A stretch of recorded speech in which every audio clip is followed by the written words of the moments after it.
This is the OnePlus 6. It's the latest in a line of Android phones that have steadily gotten better year over year.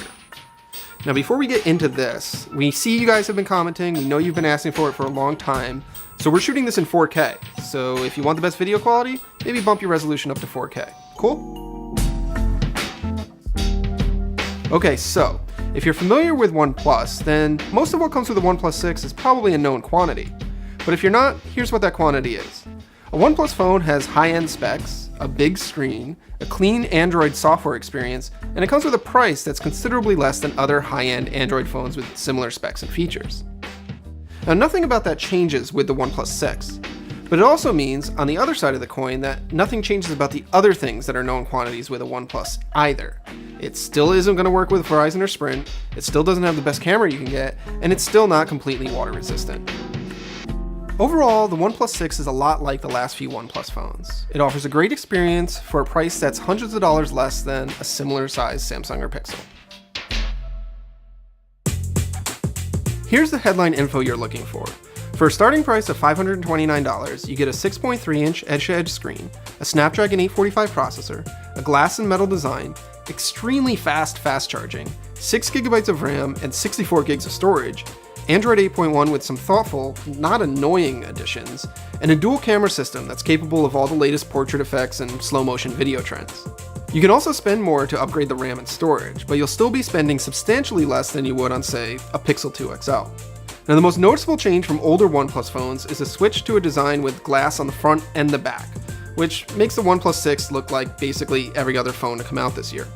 Now, I think it looks great until I touch it, and then it becomes a fingerprint magnet, especially on the glossy version. There's a matte finish model that's much nicer looking and helps hide those fingerprints, but at the same time, it's much more slippery to hold than the already pretty slippery glossy phone, which might lead to a shattered glass phone sooner rather than later.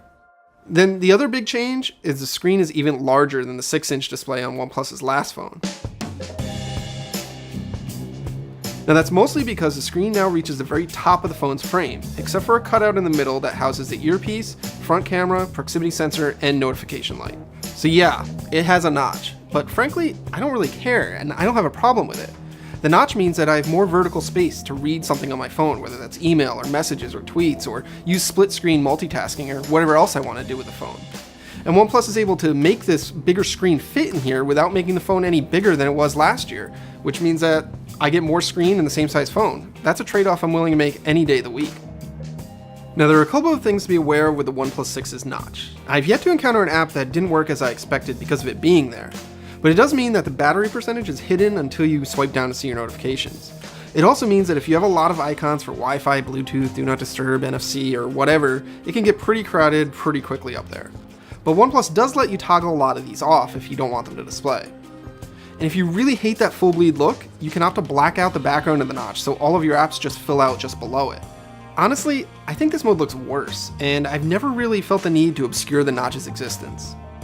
Now, other than its larger size, this year's panel isn't much different than before. It's 1080p pixels wide, it's OLED, it's got deep colors and vibrant blacks. It doesn't get as bright, and it doesn't have as many pixels as a Samsung screen, but it's still easy to read outdoors, and I haven't seen any major color shifting problems or issues. Now, handling the OnePlus 6 is a lot like holding other similar sized, mostly glass phones, and most of the time it feels like it's too big, especially if I'm trying to do something with one hand. Now, most other premium phones give you a choice of sizes, whether that's the S9 or the iPhone 8 or the Pixel 2. You can choose between a small or a large version, which lets you decide between having a big screen or having a phone that fits more comfortably in your hand. But with the OnePlus 6, it's only available in one size, and that size is big.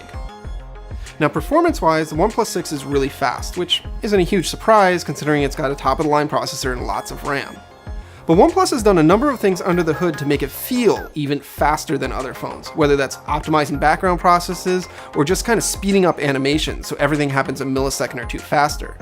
The result is that the phone feels like it's really fast, and it just powers through everything without really feeling like it's ever running out of steam. For stamina, the big 3300 mAh battery in the OnePlus 6 means it's able to keep going for a full day of use for me without much of an issue. Now, it doesn't have wireless charging, even though it has that glass back now, but OnePlus's dash charger is basically the fastest wired charging option you can get, so topping up the battery is never really a chore or a hassle. So let's talk about this camera, because traditionally, that's where OnePlus phones can't quite match up to the bigger players.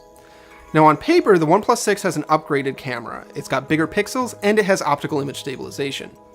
There's a 16 megapixel main sensor that handles most of the heavy lifting, and then there's a 20 megapixel secondary sensor that adds more detail and enables portrait style effects. Now if you compare the OnePlus 6 versus the OnePlus 5 or 5T from last year, it's definitely an improvement. There's more detail and less noise, and images are brighter, especially in low light. And the portrait mode is just as gimmicky as before, and even though it's nice to have slow motion in the video recording now, I don't really see myself ever using it. But if you stack the OnePlus 6 camera against a newer phone like the Samsung S9 or the Pixel 2 XL or even the Huawei P20 Pro, unfortunately it doesn't hold up. And none of this is to say that the camera is bad. It's actually pretty good, especially for the price you pay. But it's definitely the thing where you see the biggest difference between the OnePlus 6 and more expensive phones.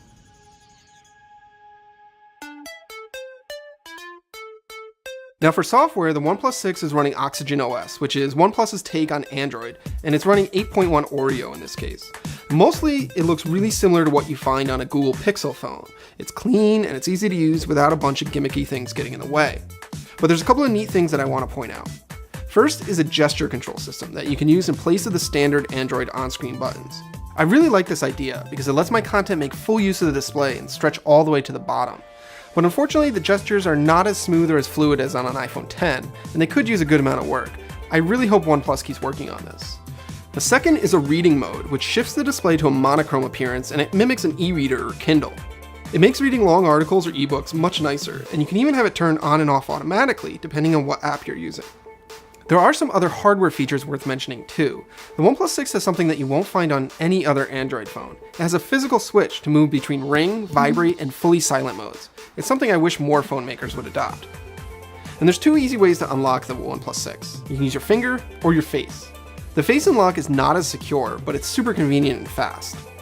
And for some reason, OnePlus removed the swipe gestures on the fingerprint scanner that reveal the notification shade, which seems like a minor thing, but honestly, it's annoyed me the entire time I've used the phone. The OnePlus 6 also still has a headphone jack, which is great if you don't want to deal with wireless headphones or Bluetooth in your car. And for speakers, it has a loud and clear single speaker at the bottom, but it doesn't have the even better dual speaker setups that many other phones offer at this point. And while OnePlus claims that the 6 is splash resistant, it doesn't have any proper water resistant ratings, so it can't be fully submerged or truly get wet. It's okay if you're out in the rain, but don't go dropping it in a pool. So that's the OnePlus 6. It's everything we've come to expect from a OnePlus phone, but it doesn't really change the conversation.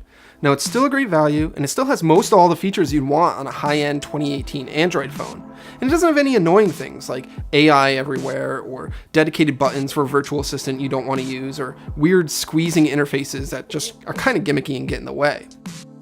But at the same time, if you're on Verizon or Sprint, or maybe you want the best camera you can get, or maybe you want a phone that you don't have to worry about if you drop it in the sink, or maybe you just want something that isn't enormous, then the OnePlus 6 probably isn't for you. But for everyone else, the OnePlus 6 is pretty great. Hey, thanks for watching, and special shout out to Ernesto Alonso, who made this really cool wallpaper you saw in this video.